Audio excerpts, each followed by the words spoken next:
You're tuned into Auto Intelligence, live from Auto Trader, where data, tools, and your preferences sync to make your car shopping smooth. They're searching inventory. Oh, yeah. They find what you need. They gon' find it. You can make a budget for your wallet to help you succeed. Pricing's precise and true. So true. It's smarter car shopping. Ooh. Just for you. Oh, it's just for you. Ooh. Find your next ride at autotrader.com. Powered by Auto Intelligence. Hey all, I'm Jamie Lynn Sigler, a mom, actor, and advocate. I know how overwhelming it can be trying to decide which treatment is right for you. I've been there. But you should know you're not alone. You can do this. Start with some research, talk to the community, and most importantly, don't be afraid to ask your doctor questions. You might find results that speak for themselves. That's how I landed on Kesimpta. Ask your doctor if Kesimpta, ofatumumab, could be right for you. You can check out the details at kesimpta.com. E se você pudesse apoiar o República da Bolchevique, já pensou? A gente agradece demais e ainda tem contrapartidas. Entra lá e escolhe sua cota. padrim.com/debolchevique. A gente espera e agradece pela sua colaboração. Beleza? Vamos pro programa. Senador Alessandro Vieira, Vossa Excelência foi convidado a participar desse podcast. Por esse motivo, não está obrigado a fazer nenhum juramento, mas pode fazê-lo se assim desejar. Vossa Excelência gostaria de fazer o juramento? Faça o juramento de compartilhar os detalhes da CPI. Muito bem, então, pois bem, a partir desse momento, Vossa Excelência está sob compromisso de nos contar todas as fofocas, segundo o artigo número 203 do Código da República de Bolchevique. Mas, antes disso, roda a vinheta. Acorda, menina!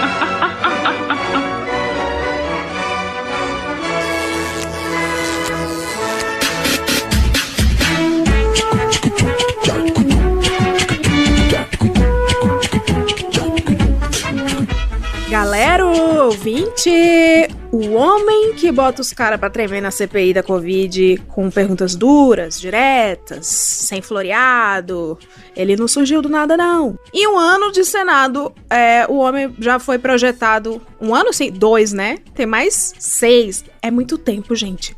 Passado.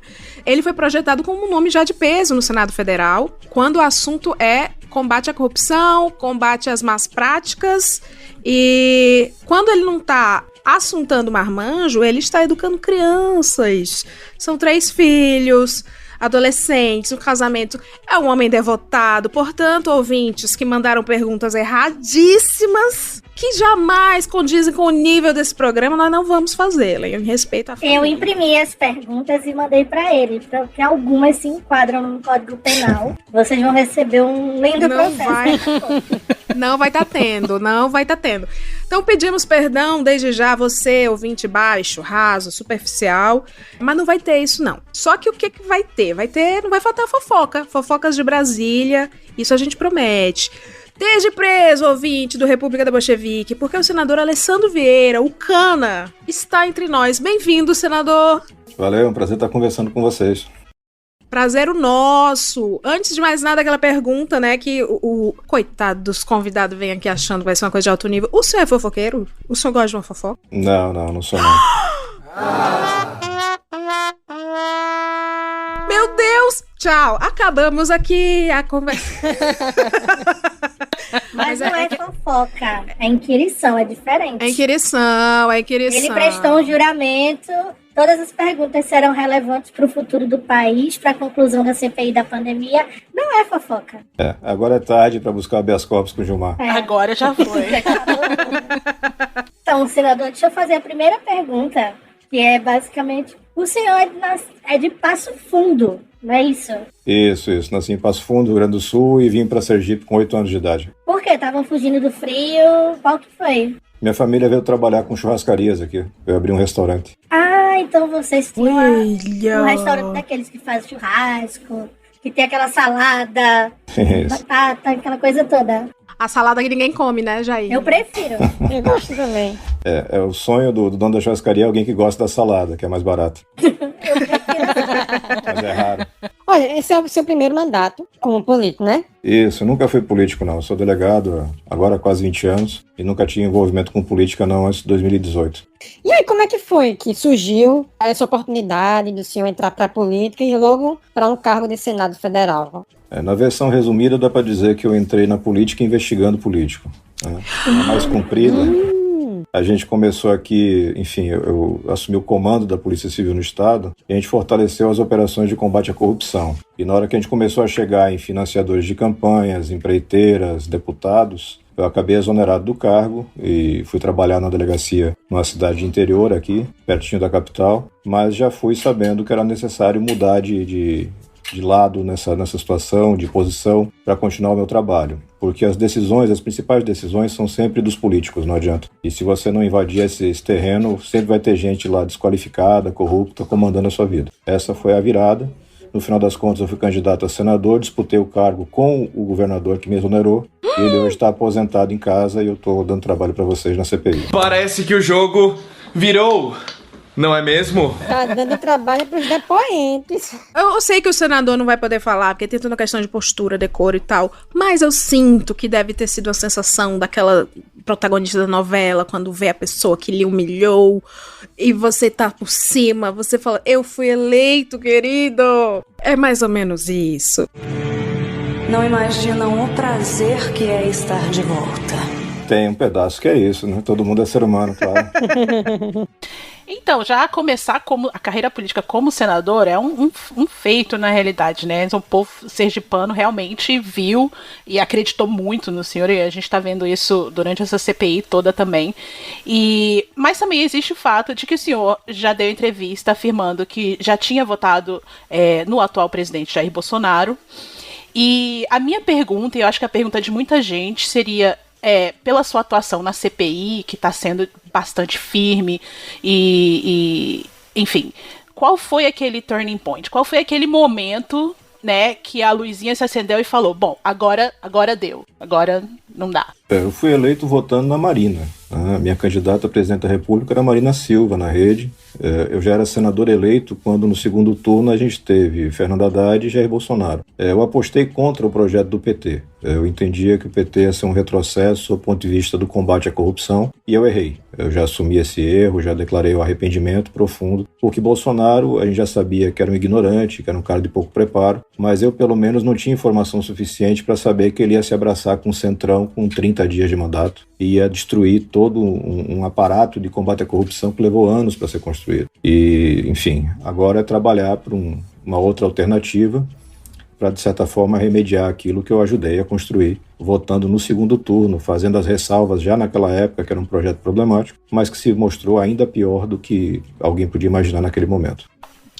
Eu só queria emendar para uma outra pergunta também, que todos os senadores e deputados que a gente vem entrevistando aqui vem falando sobre a necessidade de uma união, de uma frente ampla, de conversar com as outras vertentes. E o senhor já tinha declarado que o senhor conversa tanto com a direita quanto com a esquerda muito facilmente. Como é que o senhor vê essa construção hoje, né, desse movimento de oposição ao Jair, de conversar com todo mundo, com qualquer um, quais são os limites, enfim?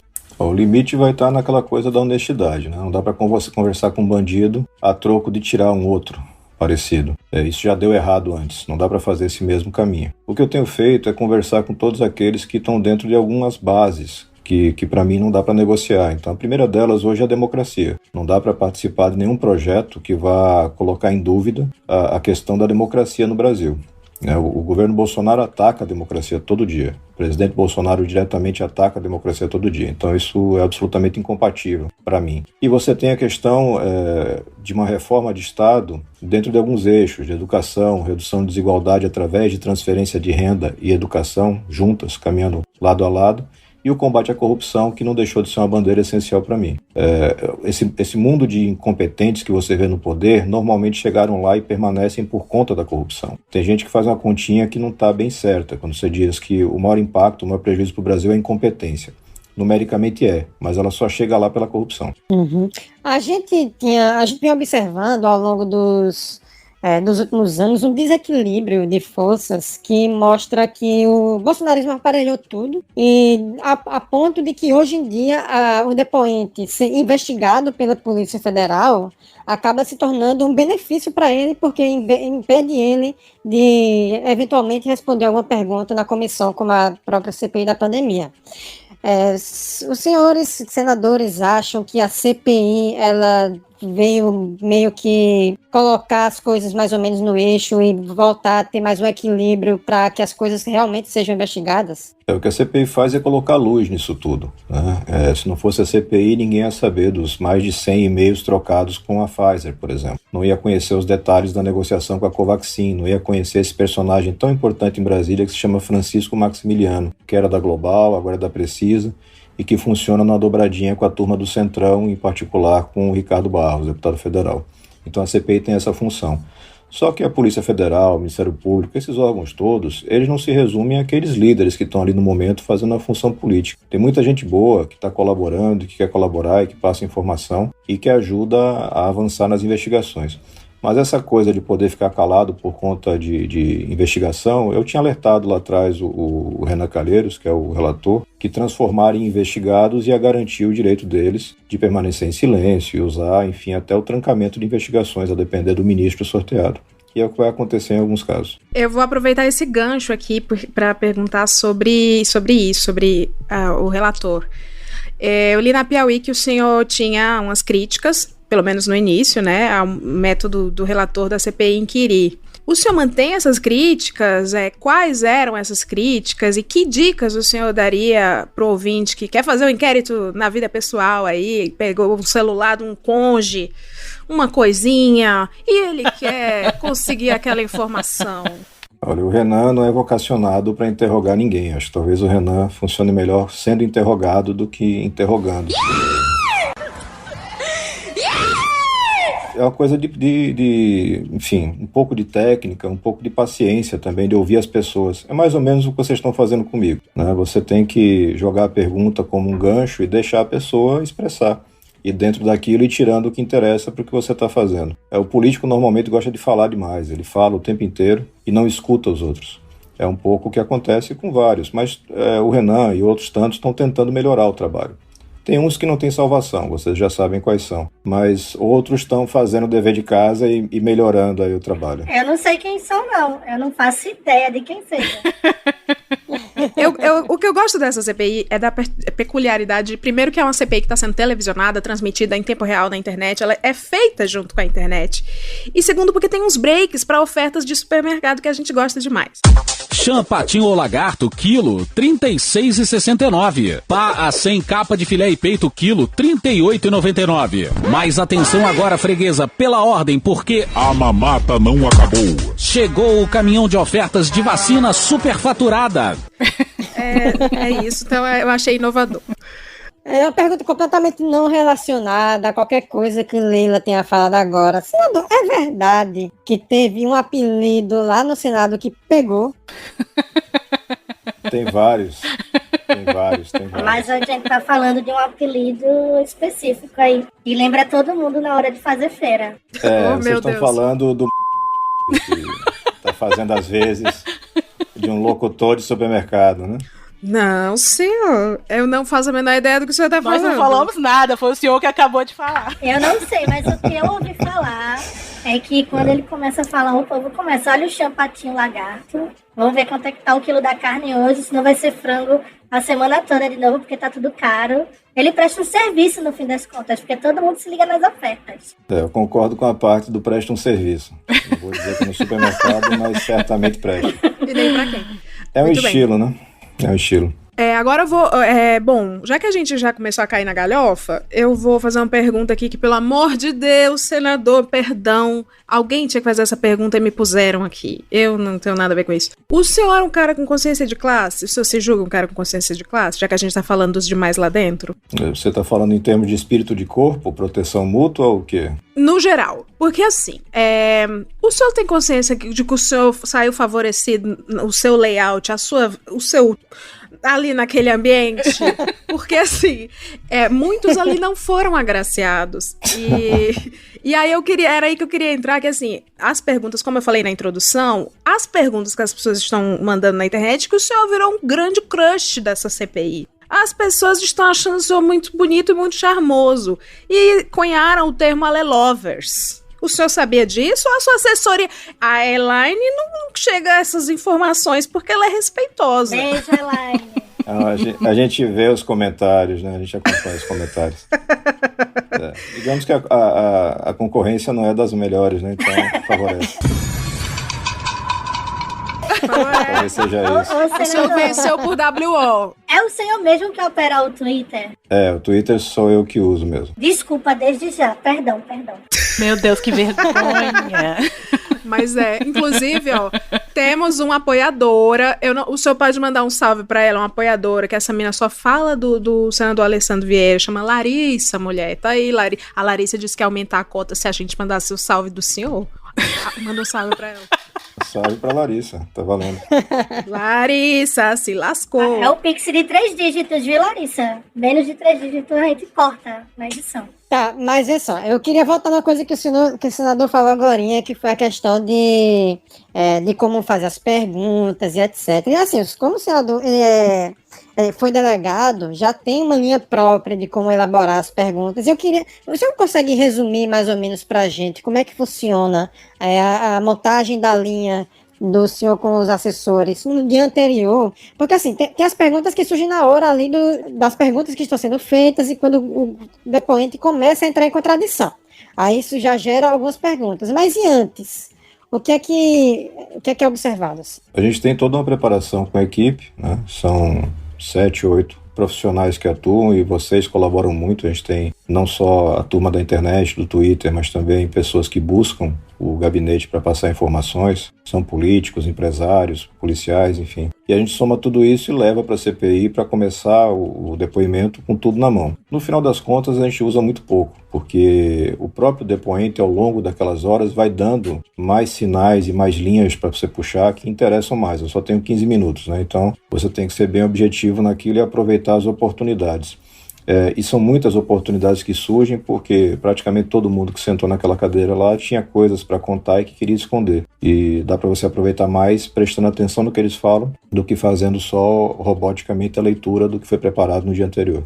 E tem um senador lá que ele tá fazendo uma contribuição muito valiosa, mesmo sem saber, que é o Flávio Bolsonaro. Que na hora que ele fica nervoso, aí é que dá pra perceber que o negócio tá aqui. É aquele jogo do tá quente, tá frio, tá quente, tá frio. Se o senador Flávio Bolsonaro começar a ficar esquentado, se ele começar a gesticular demais e interromper, aí é sinal que tá quente. Você tem a cabeça do Fernando Bezerra, que vai ficando vermelha, você tem a presença do Flávio, né? O Flávio vai pouco, ele apareceu só em umas 3 ou 4. Mas ter ele lá é sinal de que ele tem um interesse específico naquele depoimento. Ajuda bastante, sim. Você tem que ler o que está acontecendo do outro lado da mesa. Dizem que o Flávio acorda tarde, né? Dizem que ele mal comparece lá, então quando ele vai é porque tem alguma coisa. Não sei, é o que disseram. Você disse que não faz fofoca, mas foi o que me disseram. Eu não sei. Talvez a mansão fique longe do Senado, demora a chegar. Não sei. Tem isso, né? O Uber da dinâmico, às vezes. Tá, então vê só, a gente enquanto internauta, a gente gostaria de contribuir, a gente está tentando contribuir também.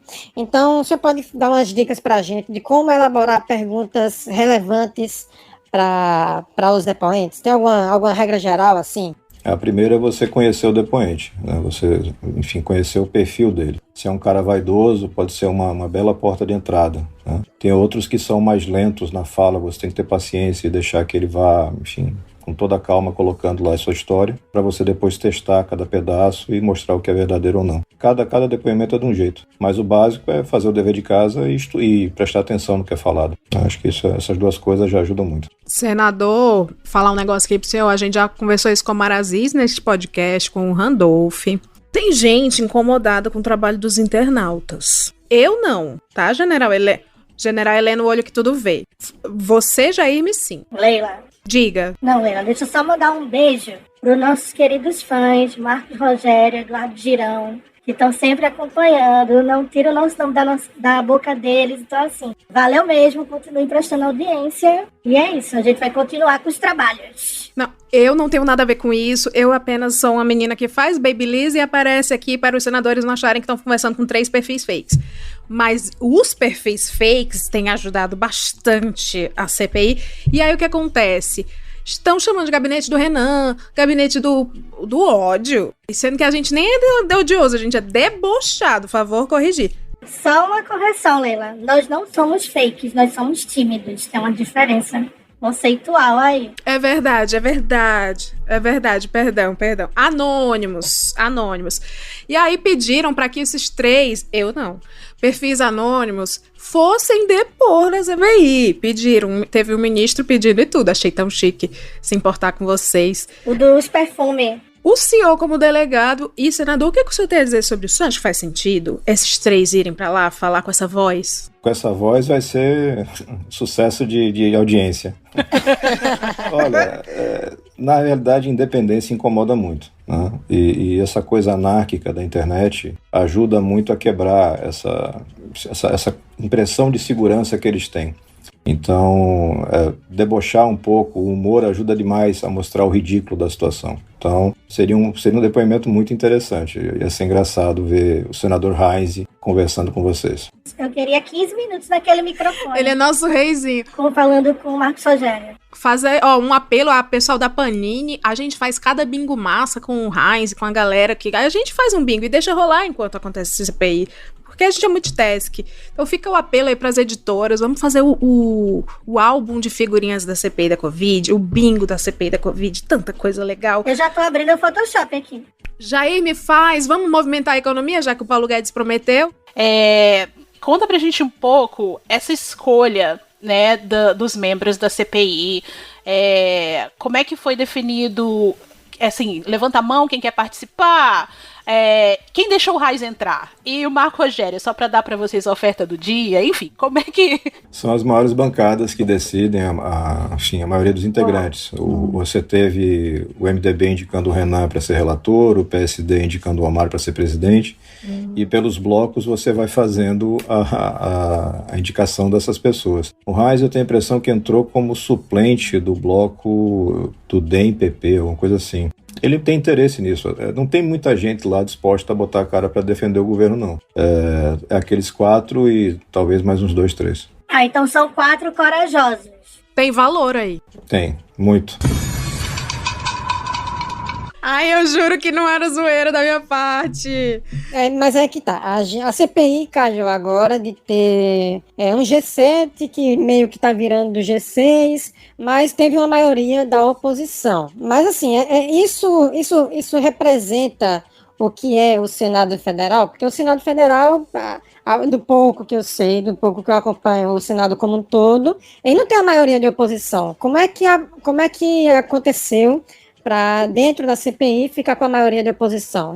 Isso já veio desde o projeto inicial. Inclusive, antes de eu responder, eu só queria deixar aqui a curiosidade para o ouvinte, que talvez não saiba, que a CPI ela só começou por causa do senador Alessandro Vieira, porque já tinha as assinaturas, né? Mas o senador Rodrigo Pacheco, que é o presidente do Senado, ele não estava abrindo a CPI.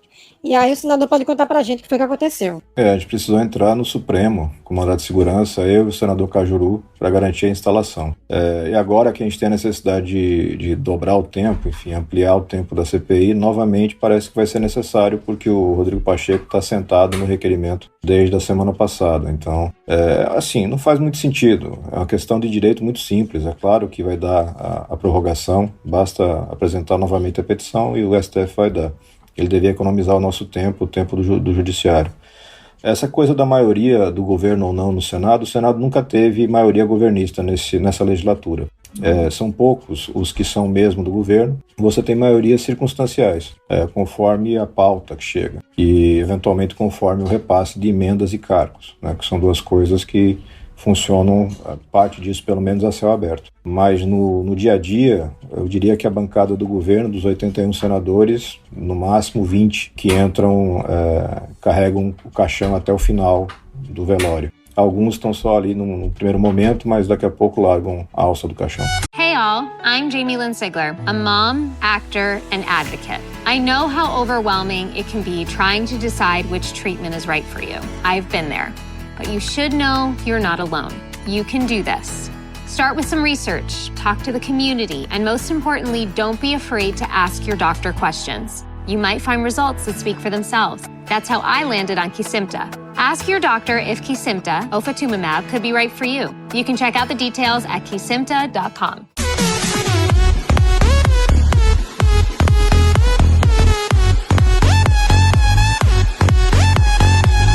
Alguns estão só de carpideira, mas quem pagar mais, eles mudam de velório, né? É um amor rápido. Oh, meu Deus, que triste. Tá, mas aí, ó, a CPI ela só tem 3, às vezes 4 depoimentos por semana e o tempo é bem limitado, né? E a gente tem uma infinidade de pessoas envolvidas nessa história toda e que precisam ser investigadas. E assim, não dá tempo de convocar todo mundo, não dá tempo de ouvir todo mundo.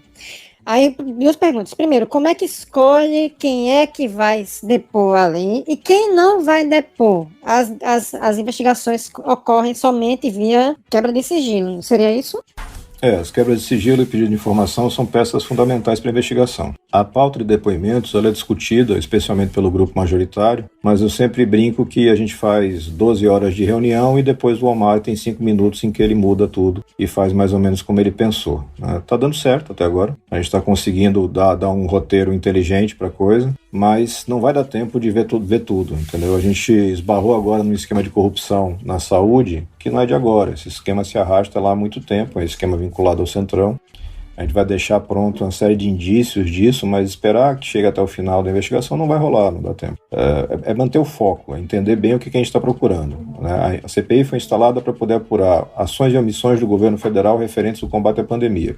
O que a gente já provou? A gente já provou que o governo escolheu não comprar vacinas, escolheu não fazer uma campanha de comunicação de proteção para as pessoas e escolheu comprar coisas como o Covaxin com a Precisa e o golpe lá da VAT. Isso gerou um prejuízo para a saúde pública gigantesco. Tem estudos como o do professor Pedro Alau que coloca mais de 300 mil mortos que poderiam ter suas vidas salvas se o governo fizesse apenas aquilo que os outros países fizeram. Então eu diria que a parte mais importante da missão já está cumprida. Isso é o mais importante, as vidas são o mais importante. A gente vai descobrir esquema de corrupção? Vai. A gente vai descobrir mais alguns malucos no grupo de assessoramento paralelo do presidente? Sem dúvida. E vai entender se esses malucos são só malucos mesmo ou se algum deles tinha vantagem financeira. Mas isso não vai mudar o final da conta. O final da conta é isso. A gente tem um governo caótico, desorganizado, parte dele corrupto e que gerou esse prejuízo que não tem retorno. É a maior tragédia que eu posso imaginar para os brasileiros. Mas assim, o fato de uma pessoa ela não ser ouvida ali, não ser convocada e não ser ouvida, atrapalha na hora de pedir quebra de sigilo deles? Ou as quebras de sigilo estão acontecendo normal? Acontece normal. O drama das quebras agora é você não conseguir analisar tudo. O volume de dados é muito grande, a equipe é pequena, você não tem boa vontade dos órgãos que poderiam colaborar, como a Polícia Federal, o Ministério Público. A gente está aos poucos aumentando essa equipe para conseguir dar vazão. Passa pra gente, Ale. O problema é o sigilo que não permite que a gente faça compartilhamento. Se tudo aquilo que cai no sem sigilo, vocês viram à noite e entregam um relatório. Aquilo que está no sigilo, a gente tem que esperar os técnicos trabalhando e você passa semanas e não chega o relatório. E não é o normal de uma investigação. Uma investigação bem feita, as pessoas estão no mesmo ritmo, tentando fazer a mesma coisa, mas a gente sabe perfeitamente que a gente tem setores do governo que estão morrendo de medo dessa investigação, especialmente o presidente da República. O senhor acha mesmo que ele tá com medo? Eu não acho que ele tá com medo, mas tá tão calmo esses dias, nem tá surtando nada, acho que é a impressão do senhor. Bolsonaro, quando ele tá calado, é quando ele tá morrendo de medo. Exato. Ele tem medo de um cara como Luiz Miranda, imagina. Tá, mas assim, só uma última coisa que eu queria saber é, nessas quebras de sigilo telemático, chega que tipo de informação? Chega, por exemplo, o histórico de conversa de WhatsApp dos investigados? O que você não consegue é o conteúdo das conversas. Você consegue ver os vínculos e os relacionamentos. Então é uma boa ferramenta para você provar se tem contato ou não entre os investigados, você identificar onde eles se encontravam. Então, por exemplo, quando Luiz Miranda diz que esteve numa festa junto com o Ricardo Barros e um lobista, e ofereceram para ele 6 cents de dólar para cada dose de vacina. Eu não vou conseguir comprovar o conteúdo dessa conversa, mas eu consigo provar que eles estavam juntos naquele horário. E isso é importante para você ir montando quebra-cabeças, né? Tem todo um conjunto para você montar ali. Então são dados que têm muito valor, mas precisam de analistas para trabalhar, senão vai ficar lá, já tem 1,5 tera de documentos e quebras de dados com a CPI. Então isso é uma coisa gigante. Se a gente não conseguir mais gente para trabalhar, mesmo com mais 90 dias, não deve dar tempo. Olha aí, a CPI gerando emprego. Fez mais que Paulo Guedes, eu acho. Já tá fazendo mais que Paulo Guedes. Eu vou emendar uma pergunta aqui.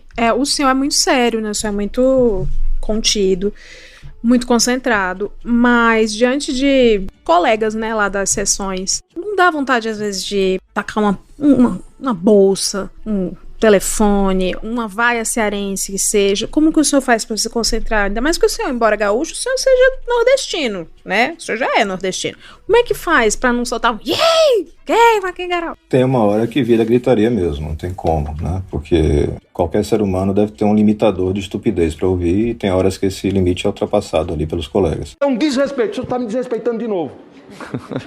Olha quem está falando, presidente. Deixa, agora é minha vez, né, presidente? Presidente, toda hora alguém fala. Ué, eu não disse que era para falar depois? Randolfo, você eu não vou interromper, você tem o direito de falar, me desculpe. Senador Randolfo, com a palavra. Tá vendo? É isso aí, Brasil. Isso, papai, é do circo, Você é o maior palhaço que tem aqui. Mas tem que voltar para aquela história de democracia, respeito com o coleguinha. Num dos cursos que eu fiz, nessa coisa de política, tinha um colega que falava sempre isso: não pode xingar o amiguinho. Você pode discordar do amiguinho, mas não xinga o amiguinho. Então a gente está conseguindo segurar bem. Não teve nenhum episódio mais grave até agora. Mas o Alessandro faz pior, gente. Sabe o que ele faz? Ele devolve, ele solta um shade, assim. Não sei se você sabe o que é shade, é ironia. Ele é shadeiro. Não sei se o senhor conhece um programa chamado RuPaul's Drag Race, que toca uma vinhetinha toda vez que alguém fala uma coisa assim, bongando o outro. Pois toda vez que o senhor fala, toca aqui em casa aquele blimp. Não conheço o programa não, mas já vi a expressão. Eu já fiz essa pergunta, senador, para outros senadores. Qual é o seu happy place, aquele lugar na sua mente que o senhor vai quando, por exemplo, o Heinz começa a falar da Mia Khalifa ou as ofertas do dia? Porque o senador Marci se imagina comendo uma mantrichã na brasa, o senador Randolph numa roda de mar abaixo, enfim. Qual que é seu happy place que o senhor vai para não surtar nessas horas?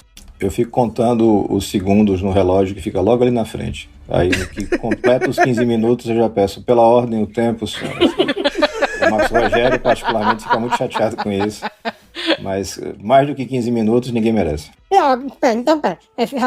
Marcos Rogério ficou meio que acertado que ele é o relator do governo, não é isso? Porque o cara falou 45 minutos nessa semana agora. E falou, e ainda quando pediram para ele parar de falar, ele disse que ninguém deixou ele falar. Então, meio que ficou já acordado. Ele tá. O papel que seria normalmente cumprido pelo líder do governo, que é o Fernando Bezerra, ou pelo Ciro Nogueira, que é uma grande liderança do Centrão, acabou no colo do Marcos, né? O Marcos está fazendo esse papel. Ele gosta claramente do que está fazendo, gosta de ouvir a própria voz, enfim, aquela coisa toda, e está exercendo isso ao máximo. Se isso vai gerar um resultado bom para ele lá na frente, não sei, mas aqui, para mim, particularmente, não mostra nenhum tipo de qualidade ou de aspecto que possa ser valorado positivamente. Realmente não vejo, acho que é um papel lamentável. É muito ruim quando você vê uma pessoa que se acredita ser inteligente tentando dizer que o branco é preto e que, enfim, a roda é quadrada. Isso aí não faz sentido nenhum, a não ser para um grupo dentro de uma bolha de internet. Mas, senador, o senhor falou agora do Rogério Nogueira, por onde que ele anda? Por que ele sumiu? É uma pergunta, assim, que tá todo mundo curioso para saber. O Ciro? Não sei. O Ciro participou de algumas, não é muito a dele, aquele negócio ali com holofote e microfone, não. Ele é mais da política feita nos bastidores. E ele tá ali porque é a missão que ele recebeu. Ele se identificou lá no Piauí como filho 05 do Bolsonaro e agora tá no caso de família. Ai, meu Deus do céu. Não pode xingar o coleguinha, mas dar shade pode. Tá dentro do limite democrático, né?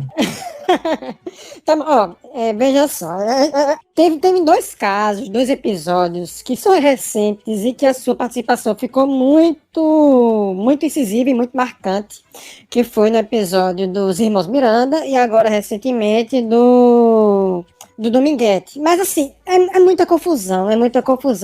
Então será que a gente podia contar essa história toda, desde o comecinho até pra... Porque tem muita gente que tá ouvindo o podcast, não acompanhou as sessões, não acompanhou tudo, e não tá entendendo a confusão toda que é esses 2 esquemas que apareceram aí. Será que a gente consegue reconstruir essa história aqui agora com a gente? Consegue, sim.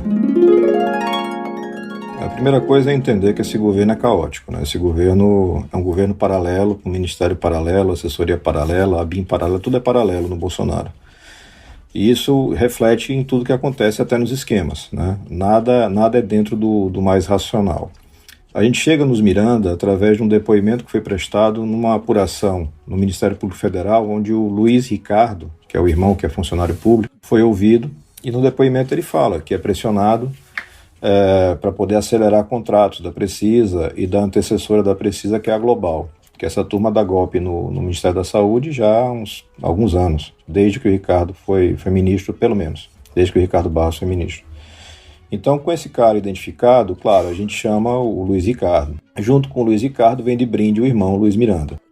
O Luiz Miranda é um personagem de internet, acho que todo mundo já acompanhou, é um cara, enfim, muito acelerado, midiático, e que traz uma coisa, o personagem dele é uma coisa de transparência, combate à corrupção, coisa que o vale. Chega essas 2 figuras, sentam ali e começam aquela lenga-lenga de que falei com o presidente, mas não sei se eu gravei, se alguém gravou, não sei quem foi, o presidente não fez nada, e o presidente falou que isso é um esquema de um parlamentar X. E a gente vai fazendo toda aquela coleta de depoimento até que ele entrega o nome do Ricardo Barros, já na fala da Simone, da senadora Simone Tebet. Essa é a história dos Miranda, entendeu? É uma história de gente que gosta de coisa complicada. Eu gostei que, por ele ser midiático, ele usou um recurso que chama fofoca cifrada. O senhor, inclusive, não, pelo amor de Deus, ouvinte, ele não está fofocando, ele está partilhando conosco, de forma gospel, que é o nosso programa, o que aconteceu na CPI. Mas ele fez a fofoca cifrada, que é muito comum na internet, que é falar assim, um presidente patriota falou, não sei onde nem quando, que um líder do governo... Mas não posso falar quem é. Pode ser o Trump. Ele alegava um lapso de memória, mas ele curou rapidamente. É uma falha de memória, porque um não lembra o nome do deputado, o outro não lembra se foi preso. É uma história meio complicada, né? Mas pronto, né? Nessa história aí que o senador falou da sua participação, que logo veio seguida da participação da Simone Tebet. E assim, foi espetacular, e aí tá todo mundo querendo saber se aquilo foi previamente acordado, combinado de alguma forma, ou foi uma alegria, uma felicidade do destino que aconteceu. Não foi combinado. A Simone aproveitou bem o momento. Eu não estava nem presencial, eu estava numa outra atividade fora, fiz remota a participação, mas a gente costuma trocar figurinhas com alguns colegas ali para que o depoimento vá avançando de uma forma, enfim, racional. Não dá para a cada 15 minutos começar do zero o interrogatório. Se você consegue somar e concatenar, é muito mais efetivo. A Simone foi muito bem, como foi bem também com o Dominguete, que ela também aproveitou, enfim, um momento para aprofundar perguntas. São figuras inacreditáveis. O roteirista às vezes fica maluco aqui quando faz o desenho do governo Bolsonaro. Pois é. Mas assim, aí teve ainda nessa história aí da Precisa, que aí quem seria a próxima pessoa a ser ouvida seria o Maximiliano. E aí ele começou a contar, a se pronunciar até na mídia, dizendo que não tinha nada demais, mas aí deixa eu ver se eu entendi direito. Um dia antes dele começar, dele depor, a Polícia Federal abre uma investigação contra ele e ele, baseado nisso, pediu habeas corpus. Foi isso que aconteceu? Sim, foi isso que aconteceu. Ele já figurava, salvo engano, como um dos investigados do Renan. Então, ele usa isso para pedir um habeas corpus. No primeiro momento, acho que ele não tem sucesso e depois, com o inquérito da Federal, aí ele consegue dar um passo adiante. No final das contas, não faz muita diferença. Eu acho que daqui a algumas semanas ele vai ser ouvido. E já vai ser ouvido com o conteúdo de quebras, enfim, especialmente a quebra bancária e fiscal dele é muito interessante e a gente vai poder fazer um bom trabalho. Essa figura não nasceu agora ali, ela está circulando nesses esquemas da saúde há muito tempo e aproveita dessa combinação de incompetência e bagunça do governo Bolsonaro com esquemas de corrupção que já estão implantados. A corrupção não é de uma pessoa só, nunca vai ser de uma pessoa só. É um esquema grande, envolve muita gente, e muita gente que tem conhecimento daquilo, mas não participa dos benefícios da corrupção, vamos dizer assim. E essas pessoas são boas testemunhas, a gente está identificando algumas delas para que possam prestar depoimento com muito medo por conta do risco para a própria integridade física.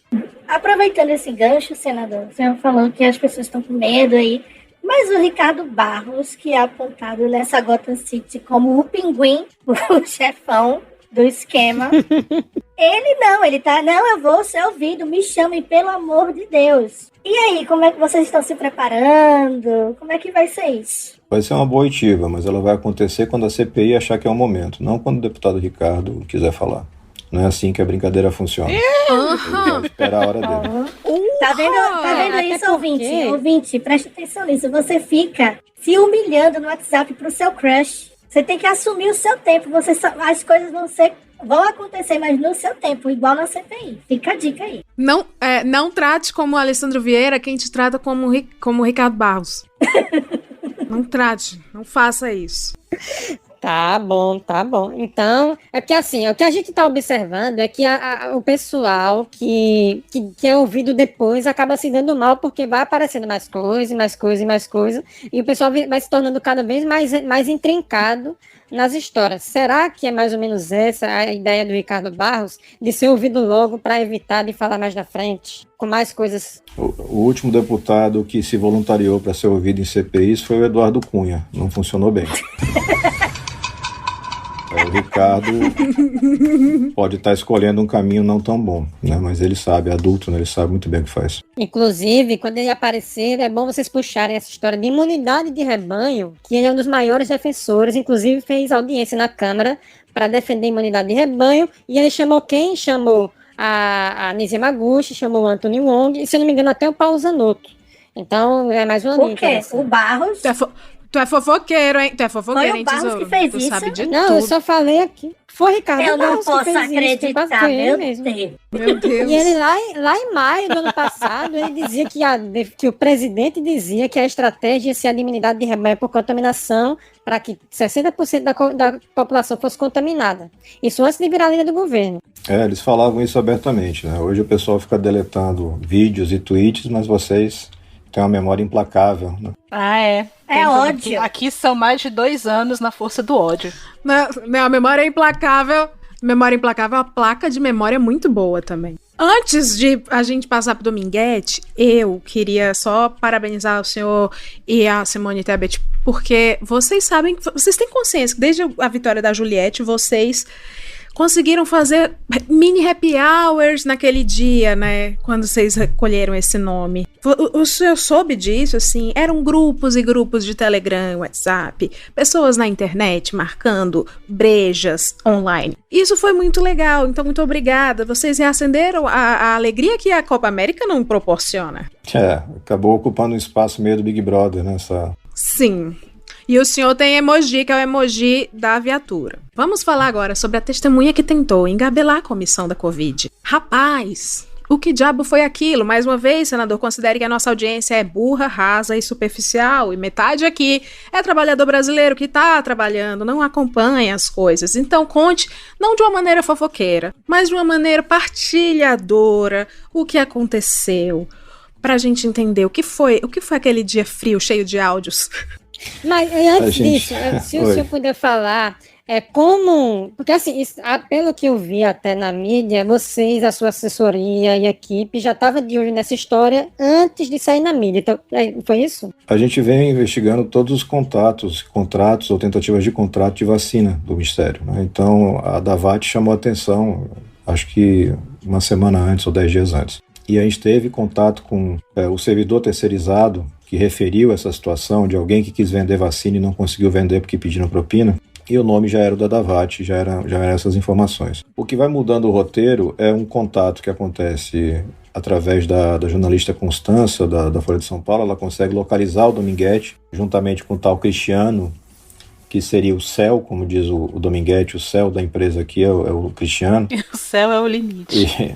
O céu é o limite, realmente, são vozes do além. E aí o céu passa o Dominguete fala com a jornalista e fala tudo aquilo que ele falou na CPI. Sentei, fui jantar com o Roberto e mais um tenente-coronel, e eles pediram $1 por dose para poder fazer a venda. Até aí já estava muito complicado. E a CPI ficou obrigada a chamar essa figura, porque você não pode ter esse tipo de manifestação. É meio que o Witzel, dizendo que tem informações sérias para apresentar. Você não pode deixar de ouvir, porque vai que é sério mesmo, né, e você não ouviu. Então a gente chama o Dominguete. O que muda ali, do momento da entrevista da Folha para a chegada dele na CPI, é que ele passa a ter esse acesso a um suposto áudio do Luiz Miranda e espera a primeira oportunidade, na pergunta feita pela senadora Elisiane Gama, para jogar esse áudio e a interpretação do áudio na mesa. Essa era a hora que a turma estava lá esperando, né? O Marcos, Fernando, o Flávio Bolsonaro, eles estavam numa alegria, assim, juvenil, esperando chegar essa hora do gol com o Dominguete. Só que ele tropeçou na bola, vamos dizer assim. Foi uma coisa tão mal feita, tão Operação Uruguai, que muito rapidamente a gente conseguiu identificar que o áudio era referente a uma outra situação, era um áudio de setembro. A gente teve aquele episódio pitoresco da invasão da CPI pelo Luiz Miranda, lá desesperado, e a gente conduziu ele com a Polícia Legislativa para fora do recinto. Mas ele foi realmente a um cartório, pegou o conteúdo do telefone e documentou. Realmente aquela conversa que o Dominguete levou não tem nada a ver com venda de vacinas. E também não tem referência nenhuma ao irmão do... Foi tão armado que tinha até um meu-irmão que virou meu irmão que trabalha no Ministério da Saúde, entendeu? Só para constar, então vocês no Senado estão seguros de que aquilo foi uma armação? Sim, aquela forma de apresentação do áudio com certeza foi uma armação. Ela veio inclusive carregada da interpretação logo. Enquanto o deputado estava aqui falando mal do nosso presidente, na verdade ele negociava vacinas. A narrativa que eles querem emplacar é de que é uma briga de quadrilhas buscando propina na venda de vacinas.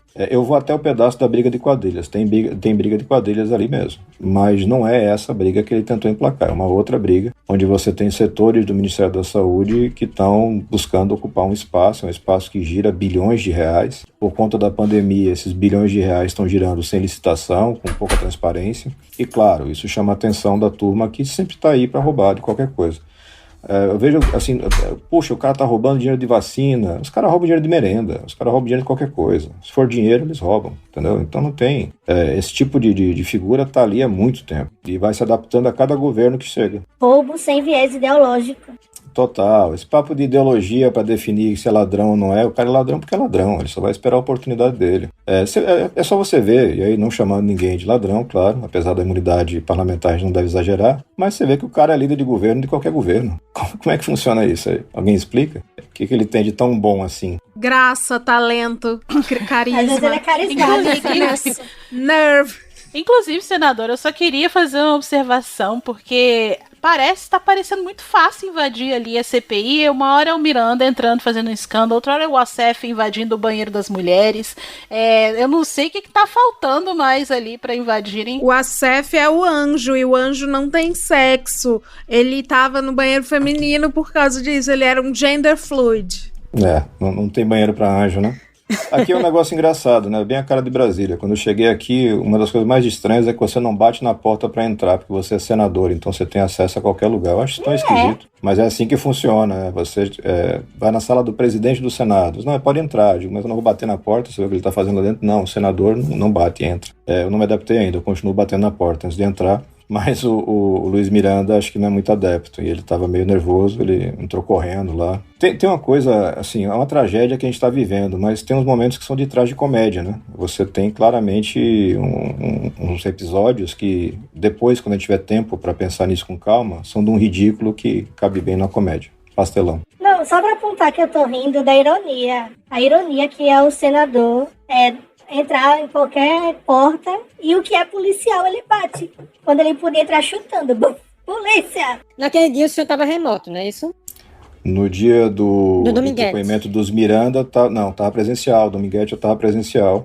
Então eu confundi. Isso. Acompanhei, inclusive, a retirada do Miranda da sala da CPI e depois orientei como é que ele devia fazer se ele queria defender um suposto direito, como é que ele tinha que fazer as coisas. Estava presencial. Não estava presencial no depoimento dos irmãos Miranda. Então eu confundi. Então conta pra gente aqui, só repetindo o que o senhor já disse aqui, como foi a mudança de atmosfera ali dentro ao longo do depoimento? Porque antes do depoimento, o cara, ele estava sendo defendido pelo governo e eles estavam até apoiando o cara. Quando viu que a operação falhou, aí começaram a malhar ele e a pressionar ele. Eu acho que teve até algum governista que pediu prisão dele, não foi? Teve governista falando em prisão dele. Aquela sensação do 7-1 do Brasil, enquanto estava ali perdendo de 2-1, 3-1, estava todo mundo na expectativa da virada. Mas depois que fez 4-5, desistiram. Então foi mais ou menos isso que a gente viu na cara de alguns colegas que, enfim, muito claramente estavam super empolgados e depois tiveram que baixar a bola e tentar reduzir o dano, né? Porque passou a ser uma coisa inusitada. Você tem um cidadão que acusa o governo de pedir uma propina milionária na compra de vacinas e o líder do governo não contesta nada. É o primeiro caso na história, eu acho. Uhum. Não, mas ainda tem outra coisa, né, que é daquele dia que foi o seguinte. Eu esqueci o que eu ia falar. Meu Deus. Não, desculpa. Mas assim, não, então vamos voltar um pouquinho, que é o seguinte. Ele era um policial que ele estava negociando 400 milhões de doses e que ele ia botar 3 centavos por dose no bolso e que ele estava fazendo aquilo para complementar a renda. Porque Paulo Guedes, né, tá falhando aí nesse momento, olha aí. Nunca eu saiba, não pode, não. Pode? Não pode, né? Não pode, não. Não pode fazer bico, que dirá receber propina milionária, né? Então, ali é a triste história de um estelionatário americano que encontra um estelionatário brasileiro que esbarra num corrupto. O roteiro é como eu digo, o roteirista enlouqueceu e escreveu esse capítulo aí da série. Vamos ver se a gente retoma depois os eixos principais da narrativa, porque esse daí foi aquele episódio totalmente fora da curva. Ele vai ter coisas legais, porque a gente deve conseguir identificar como é que fez a plantação dessa história do áudio para tentar desmoralizar o Miranda. Então acho que essa parte da Operação Uruguai a gente vai ter condições de identificar e de entender o que aconteceu. Mas tentando não perder o foco. O foco continua sendo pandemia, as pessoas que morreram porque um governo estupidamente se recusou a fazer o seu trabalho. Pois é, deixa eu fazer uma pergunta com relação a essa linha. Principalmente quando o relatório sair, a gente tem aí a gente viu várias linhas, né, sendo exploradas durante a pandemia. A gente viu a inércia do Ministério, do governo, a não tomada de providências básicas, a narrativa da cloroquina, que o governo fez da cloroquina, né, o seu carro-chefe também com relação a essa pandemia, e o rebanho, né, a imunização de rebanho. Então, assim, como é que vocês vão fazer para entender ou fazer esse resumão que o universitário faz no final para entregar o trabalho? Bom, essa missão a priori é do Renan Calheiros, né, e depois vai ser votado pela comissão, mas a gente também está fazendo um trabalho paralelo para garantir que a gente não desperdice a narrativa central, né, o que está sendo a descoberta central. Então você começa todo esse episódio tentando entender e ouvindo a desculpa de que as pessoas morreram no Brasil porque morreram no mundo todo, e que é assim mesmo, foi Deus que quis, só ia morrer quem tinha que morrer mesmo. Quando a gente começa a fazer uma análise mais séria, a gente identifica que não é verdade, né? Se o Brasil tivesse feito o que os outros países fizeram, a gente teria, enfim, 375 mil brasileiros salvos. Para não falar nos milhões que ficaram doentes e que vão ter algum tipo de sequela, algum tipo de redução na sua capacidade, até no seu tempo de vida. Então essas verdades começam a aparecer. E aí você vai tentando entender, ok, a gente não fez o que os outros fizeram, mas por quê? A gente é simplesmente burro mesmo? A gente resolveu fazer coisas idiotas porque a gente é idiota? É uma hipótese séria, a gente tem que levar em consideração, considerando os envolvidos. Ai, que triste. Mas a gente também tem que ver as outras alternativas. E a principal delas passa a ser essa questão da vantagem financeira. Tá? Você tem uma coisa de cálculo político? Tem. Lá no começo, o Bolsonaro é bom que o Bolsonaro é autoexplicativo. Então, se você recupera, que é a especialidade de vocês, se você recupera os vídeos, você vai ver ele fazendo a narrativa disso tudo. Ele faz, não, mas se eu parar a economia, eu vou perder o meu governo. Eu não consigo a reeleição, acabou o governo.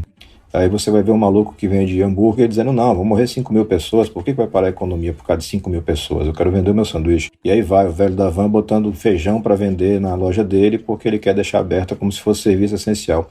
Esse ajuntamento de gente com pouca qualificação intelectual e nenhuma qualificação moral é uma das partes de explicação que a gente tem. O que tem de diferente e que deixa ainda mais triste toda essa mistura é a parte da corrupção, né? Quando você consegue identificar que além da ignorância, porque assim, nas oitivas que a gente teve de médicos, então a Nise Yamaguchi e a doutora Mayra Pinheiro, Poxa, são duas mulheres que estudaram pra caramba para ser médicas, uma delas tem uma carreira inclusive sólida, que é a Anísia. Por que diabos você continua insistindo numa coisa que o mundo inteiro já sabe que é mentira? Enlouqueceu, é isso? Tem um toque do Bolsonaro que as pessoas ficam malucas quando chegam perto? Ou você tem um interesse em agradar um fabricante específico de um medicamento que teve 8.000%, 7.000% de lucro, comparando com um ano sem pandemia, né, vendendo um remédio que não funciona para a doença, para a Covid-19. Então a gente vai fazendo esse cruzamento de dados, tentando entender isso tudo. O retrato final disso, muito provavelmente, vai ser de um governo desorganizado, incompetente e com pedaços dele envolvidos fortemente na corrupção. E com o conhecimento do presidente da República. O Jair Bolsonaro, ao longo de toda a sua carreira, da campanha e tudo mais, ele usou muito o benefício da coisa do ser ignorante como ser autêntico. É o jeito dele. Ele é assim mesmo. Não tem essa desculpa. Essa desculpa já acabou. Ele não tem direito de ser ignorante quando escolhe ser presidente da República. Ele não tem direito de fazer política pública totalmente desacompanhado de uma razoabilidade técnica. Ele não tem esse direito. Ele não foi eleito imperador do Brasil, não, apesar dele achar que foi. Ele foi eleito presidente da República, tem um monte de lei para seguir. E ele largou tudo isso de mão, abraçou o Centrão desesperadamente. Esse abraço começa quando surge o caso da rachadinha do Flávio. A gênese está ali, né? Você tem isso, é primeiro semestre de 2019. Estoura o caso da rachadinha logo na virada. E aí ele se agarra desesperadamente no Centrão porque ele faz as contas e percebe que ele precisa de uma proteção política. Isso vai se agravando ao longo do tempo. E agora, durante a pandemia, você tem uma janela de oportunidade para esse tipo de animal político que é terrível. Porque é muita grana, muito interesse, as pessoas focadas em tentar resolver os problemas e deixando passar a boiada, para citar o Salles, e o desastre chega. A gente vai ter um trabalho grande, a gente sabe que tem um grupo de apaixonados que repete um pouco os apaixonados do Lula lá atrás, que se recusavam a ver os extratos, as confissões, os bilhões, as malas de dinheiro. Agora a gente tem os apaixonados do Bolsonaro, eles se recusam a ver esses problemas. Vai dar trabalho, mas é um trabalho que o brasileiro vai ter que enfrentar, senão a gente vai ficar condenado eternamente a ter que escolher entre a corrupção e a ignorância. Eu não aceito essa escolha. Teve essas linhas que já foram investigadas, alguma ficou para trás, que vai ter que ser retomada, e tem alguma coisa que ainda não foi tocada, que vai ter que começar ainda a aprofundar? Tem que aprofundar um pouco mais a questão da comunicação, né? A gente teve um revés no Supremo porque a quebra de dados da Calia foi suspensa, e é uma quebra importante. A principal agência de publicidade é suspeita de fazer repasse de recursos para desinformação, então essa é uma face da investigação que está parada.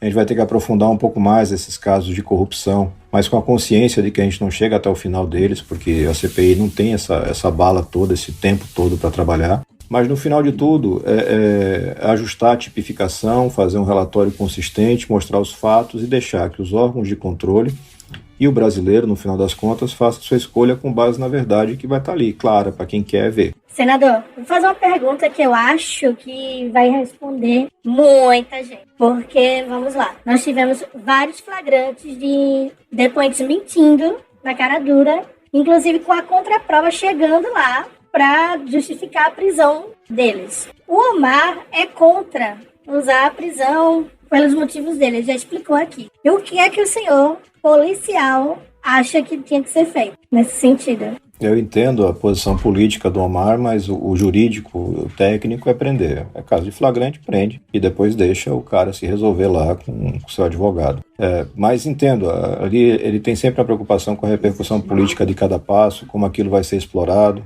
O não prender não causou prejuízo para o andamento da CPI, mas que era bastante merecido fazer uma condução de gente como Weintraub e Dominguete, não tenho dúvida. Entendi. Mas foi engraçado o dia do Weingarten, ele derretendo lá na mesa. Valeu a pena, foi divertido. Inclusive, um dos medos do ouvinte nosso é que o senhor fizesse a gente chorar também. O senhor fez algumas pessoas chorarem ali.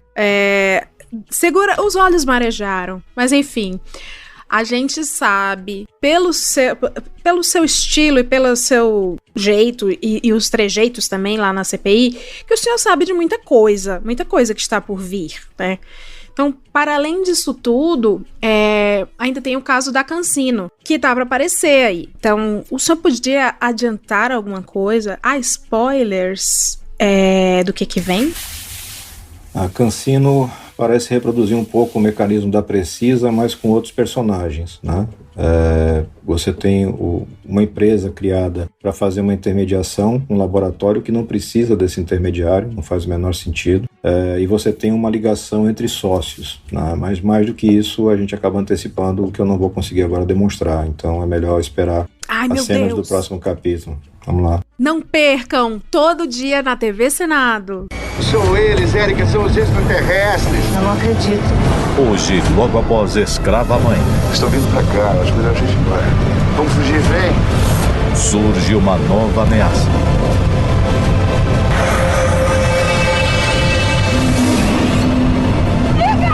Os Mutantes. E na próxima terça, 10h30 da noite, estreia A Fazenda 12. E acho que com umas 30 reprises por dia, não duvido. Aí eu quero parabenizar a TV Senado, porque às vezes na hora do almoço, quando vocês vão lanchar, vem aquele rapaz e ele mastiga tudo e regurgita na cara do telespectador os melhores momentos. Que ano, que momento. Uma grande equipe ali. Estamos chegando, ouvinte. Tá bom, ouvinte. Eu sei que você quer o melhor para o Brasil, mas você também quer rir, você quer relaxar. A gente tem perguntas descontraídas dos nossos apoiadores, dos internautas. Então são os internautas dos internautas. Vamos começando aqui com o Gustavo Assunção, que pergunta: você acha certo ser do Cidadania e todo dia fazer um cidadão de bem não conseguir dormir com trauma depois do interrogatório e pedir ajuda pra mãe? Não, acho que é bem merecido, sinceramente. É pouco. Toma, internauta! Olha, a Jack perguntou se os seus filhos, eles confessam logo quem quebrou a xícara só pra evitar o interrogatório. É uma brincadeira até em casa, que o pai sabe quando alguém tá mentindo, então eles Ai, nossa, que horror! Imagina! Meu Deus, que horror! Free filhos do Alessandro. Mas ninguém ficou traumatizado, tá tudo bem, tô feliz aqui. Pois bem, essa pergunta vem de Orlando Calheiros, o Guanato Fino do Twitter. O pé dele... Criador do Champatinho Lagarto. Foi ele, o criador do Champatinho Lagarto. A pergunta dele é muito complexa e é a seguinte: existe flagrante se a fumaça já subiu pra cuca? Não, é flagrante impossível. Tá vendo, Orlando, que você também me fez perguntar pra um senador? Ai, gente, que horror. Ai, ai. Essa pergunta foi repetida durante, eu acho que tinham assim, 30 perguntas nesse mesmo estilo da pergunta que a Karina mandou pra gente. Por favor, peça pro senador Alessandro entrar na minha casa e interrogar toda a minha família. A pergunta é o que a família dela andou fazendo, né? Pra precisar dessa intervenção. Nada, eles só querem o senhor lá, senador. Tá certo. Senador, fiquei sabendo, né, pela sua assessoria, que o senhor também confirmou aqui, que o senhor mesmo quem cuida do seu Twitter, pelo menos. Das redes sociais sim, mas o Twitter é só o senhor, ninguém mais toca. O que é muito peculiar para políticos, né? A gente sabe que, em geral, tem pessoas que cuidam justamente para que eles não se desgastem, não tenham contato com pessoas como bolsonaristas. E aí, o senhor não fica com ranço, o senhor desse povo todo, o senhor... E é bom que eles saibam, né, que é você que administra, porque tem ameaça. Prepare-se pras DMs, você vai ter que ver depois desse episódio. Não, acho que é um jeito relativamente rápido de ter um contato com as pessoas, né? Brasília isola muito. Eu brinco que é um aquário que fica tomando conta do oceano, né? E parece que literalmente se desconecta de tudo que está ali. Acaba sendo uma forma de fazer isso, mas eu mantenho minha vida normal, vou no supermercado, essas coisas todas, e não me deixo impressionar pelo ruído que tem na internet, né? É tudo muito diferente da vida real. O senhor sabe quando, então, porque assim, a gente recebe muita mensagem de ódio, o senhor não liga? Não liga? Não, a gente faz um filtro rápido para saber se é uma coisa que deve levar em consideração ou se é só um babaca, enfim, mostrando valentia na internet. Na imensa maioria dos casos é só isso, entendeu? Alguém querendo ganhar relevância. Mas basta restringir o comentário e ele vai ficar falando sozinho o resto da vida. Jair, eu não sei, eu fiz essa pergunta, mas eu acho tão sua cara. Não, então, vou perguntar, porque eu não sei se o senhor está acompanhando esse grande episódio É um caso de justiça internacional que uma pessoa chamada Britney Spears, eu não sei se o senhor conhece, uma cantora, Assim, ela tá em início de carreira, ela nunca fez muito sucesso não, coitada. Mas, assim, ela tá vivendo encastelada com a restrição, porque... Ai, como é que fala isso sem falar besteira, gente? Ela é tutelada pelo pai. Ela é tutelada, porque ela teve alguns problemas, e ela tá tentando se libertar disso, e a gente quer saber quando é que o Senado vai fazer uma moção de repúdio ao pai dela, porque tá demais o negócio. Nem o dia deixa ela tirar, coitada. Se você der ideia, eu tenho certeza que vai ter gente apresentando. Não tem dúvida. Vai ser um Free Britney no Senado, não duvide. O senhor é Free Britney? Não vejo, assim, sem conhecer o caso especificamente, eu não vejo por que uma mulher de quase 40 anos não ter acesso ao seu próprio, enfim, sua própria vida. Não tem nenhum sentido, o senhor tem que ser Free Britney.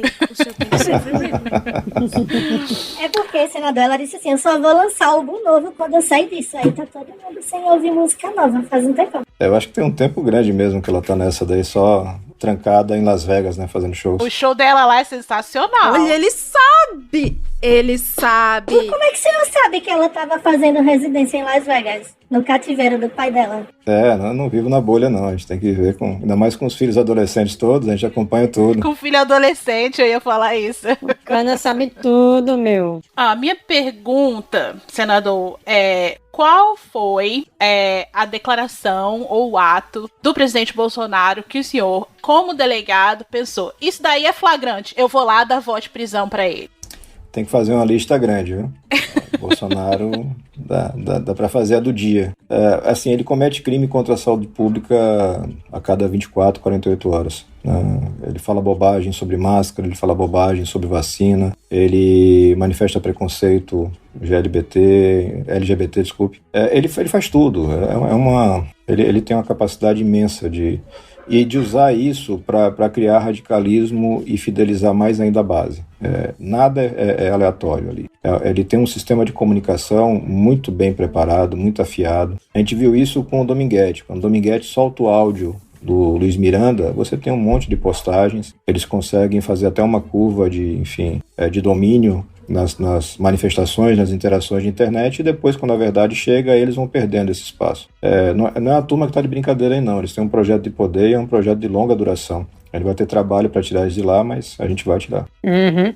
Senador, a gente pediu para os senadores que já passaram por aqui, para eles darem algum tipo de sinalização para a gente lá nas oitivas.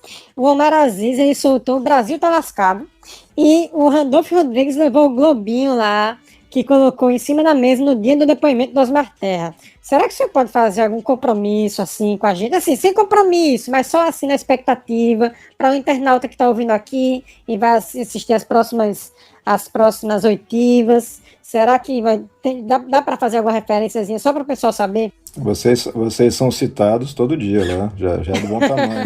Mas dependendo da criatividade, a gente pode pensar. Mas o senhor pode saltar lá um Free Britney pra gente entender que, olha... O senhor pode falar da Britney Spears. Se o senhor falar da Britney Spears em algum contexto, a gente vai saber no nosso coração. Fala, pergunta assim, ó, Marcos. Se eu conseguir encaixar Britney Spears no contexto de Jair Bolsonaro e pandemia, eu juro que faço, mas é uma criatividade que está além da minha capacidade. Vou encomendar pro roteirista do Marcos Rogério, ver se dá certo. O senhor chegou onde eu queria chegar. O senhor pergunta assim, senador Marcos Rogério, o senhor tá no cativeiro igual da Britney que o pai dela construiu, por um acaso? Aí, ó. Aí, a criatividade, né? Resolvido. Senador, com todo respeito, mas o senhor mete medo na gente, isso é fato. Os ouvintes também têm medo do senhor. Assim, é um medo carinhoso, né? Um medo, assim, de o senhor aparecer e perguntar bom dia e a gente não saber o que dizer. A gente, então, queria viver um momento e realizar um sonho, não só nosso, mas de toda a audiência, que é o sonho da inquirição própria. É o sonho da BIM, né? Aliás. O sonho da BIM. Porque assim, o senhor sabe que o governo Bolsonaro tá doido atrás desses 3. De mim não, que eu tô aqui, ó, meu rosto, meu nome. Mas esses 3, eles querem muito saber quem é. E os ouvintes também querem saber, Leila tá namorando, quem é a namorada da Leila? O senhor pode fazer 2 perguntas pra cada um, pra puxar alguma informação? Ai, meu Deus. Olha, para identificar vocês, o caminho melhor não seria perguntas, seriam... Não, isso aí não precisa não. Reginaldo, editor, pode cortar essa parte. Obrigada. Ainda bem que ninguém aqui comete crimes. Não, o Sérgio Moro disse que era proibido cometer crimes, então eu não faço, né? Separou, né? Uhum. Não, acho que a melhor pergunta seria como é que vocês foram parar nessa coisa de ficar acompanhando CPI.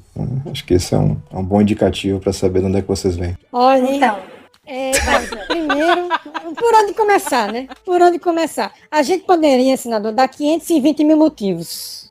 Mas o primeiro que vem na sua cabeça é o que mais interessa. Ai, meu Deus, aí ele fala e dá medo, velho.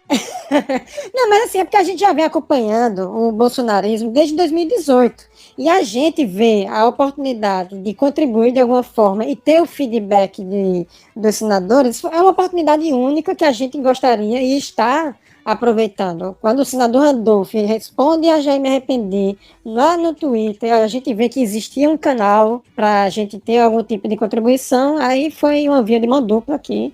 A gente tá muito honrado de poder estar contribuindo de alguma forma. E a gente agradece muito também essa abertura e essa confiança dos senadores de estar ouvindo várias pessoas que não se mostram para o público, não mostram o CPF, não mostram o rosto, por motivos, infelizmente, de Ministério da Justiça. Por motivos de que as instituições não estão funcionando. Pois é, por motivos de pequeno ruído, se a gente puder resumir isso em uma frase. Mas eu acho também que a CPI das fake news deu pra gente também um tipo de revolta. Porque quando estava acontecendo a CPI das fake news, a gente tinha muito daquele material, porque a gente já é o que a gente faz desde o dia 1 do governo Bolsonaro, é fazer print, é salvar no Web Archive, é salvar vídeo, é assistir live com o maluco, entendeu? É tudo isso.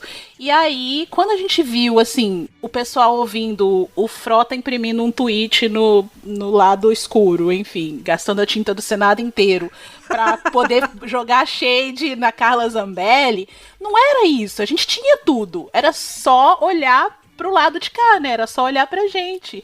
Então eu acho que a gente começou a gritar um pouco mais alto, né, quando a CPI da Covid começou, porque a gente começou a falar, a gente vem falando que a gente tem há muito tempo, e ainda bem que alguém ouviu, né, aí deu nisso. Tá funcionando muito bem, a gente brigou para ter CPI por isso, né? Acho que o momento e a oportunidade da ferramenta da CPI potencializa tudo isso que a gente tem aí.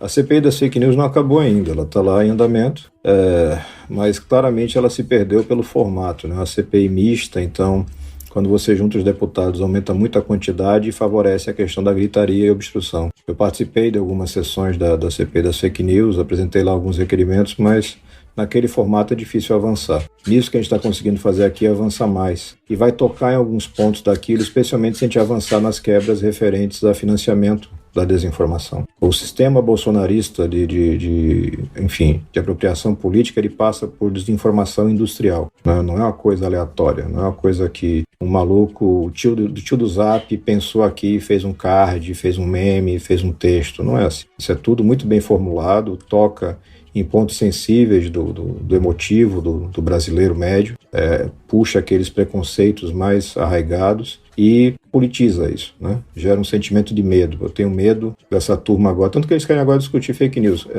Eu apresentei um projeto lá atrás para cuidar de fake news que cuidava simplesmente da questão das ferramentas de disseminação. Não entrava em opinião de ninguém, nada disso, mas eu queria ter um pouco mais de clareza sobre as ferramentas. Patrocínio velado, uso de contas falsas, robôs, e eles foram contra, né? Agora, quando a internet começa a se virar contra eles, aí eles querem fazer uma coisa draconiana, na linha dos decretos do Trump lá atrás. Eles copiam muito a turma do Trump. Sim. A gente aqui acredita muito que... Por isso que a gente falou de fofoca desde o começo, senador, que só a fofoca pode vencer as fake news. É nisso que nós acreditamos. Esse é o nosso carisma no nosso trabalho. Por isso, a gente está aqui com um podcast e os três estão aí com um grande esquema paralelo, tô brincando, de apenas apresentar informações públicas, porque o fofoqueiro, ele faz isso. O fofoqueiro, ele leva a verdade. Ou pelo menos leva a história bem contada. Bem contadinha, exatamente. Então, assim, 2022, ano eleitoral, não vai ter fake news que segure o gabinete da fofoca. Vamos pro final do programa. A gente faz um momento de adivinhar o perfume do convidado. Por favor, não fazer como o benchmark de Omar Aziz. A gente foi falar, Omar Aziz, vamos adivinhar seu perfume. Aí ele fala, tal. Não, senador, a gente adivinha. A gente que adivinha. Então, é verdade, ele falou, Secauã. Vamos lá, tesoureiro, qual é o seu palpite? Eu acabei de perguntar aqui a opinião dos internautas, porque eu só conheço 3 perfumes, e um já foi no Randolph, e os outros 2 nunca é de alguém, então eu vou chutar Malbec, que algum internauta chutou aqui pra mim. Já usei muito, mas não tô usando, não. Ai, meu Deus. Passou perto, então. Jairme? Eu não sei, gente. Tem cara de Invictus, Paco Rabanne, mas não deve ser, não. Acertou, Invictus.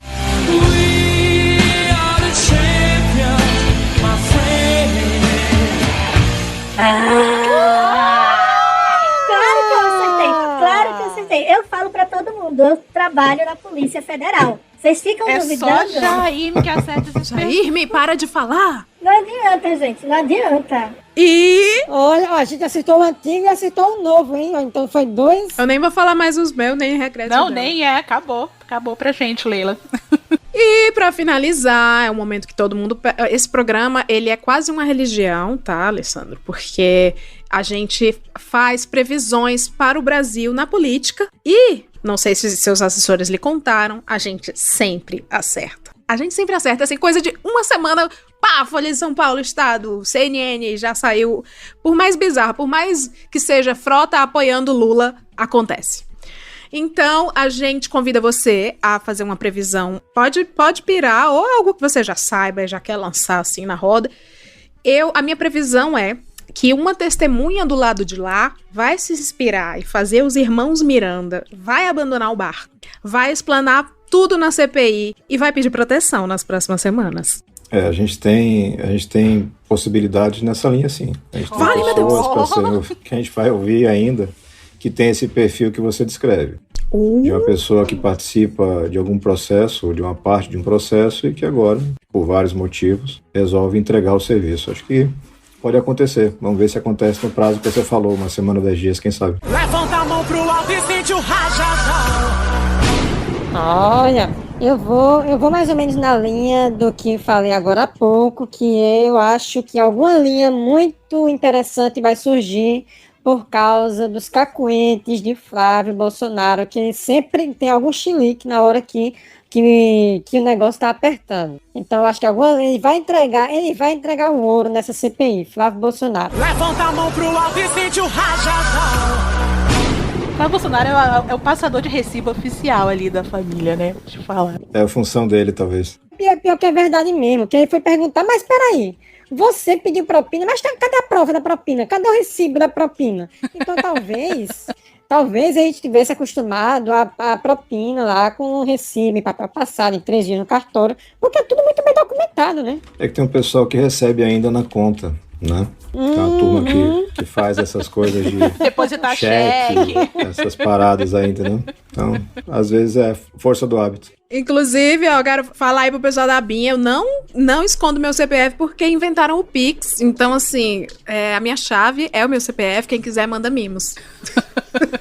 Manda café da manhã.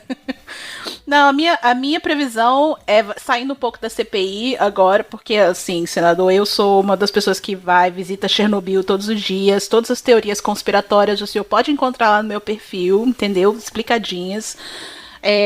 Olavo de Carvalho está, inclusive, não muito bem de saúde, com medo, segundo as fofocas de Chernobyl, né? Porque Alan dos Santos aparentemente vai entrar na roda de outro inquérito e vai começar, ele doente, ele não tá mais atuante como ele era antes no meio olavista, então a minha previsão é que vai começar uma guerra nesse meio olavista de gente se autodeclarando sucessor do Olavo, conselheiro da Terra Plana, combatente dos fetos abortados da Pepsi, e isso vai dar um racha e um enfraquecimento no movimento olavista. Levanta a mão pro alto e sente o rajadão.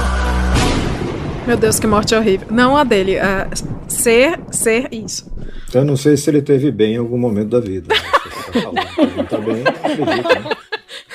Mentalmente nunca, mas de saúde o negócio tá mal e as vaquinhas não estão mais pagando as contas médicas como pagavam antigamente. Então, aqui nos Estados Unidos a coisa é cara, não tem SUS. Poxa, né?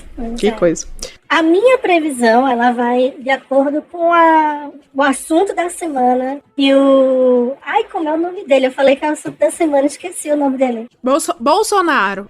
Eduardo Leite, Dudu Milk.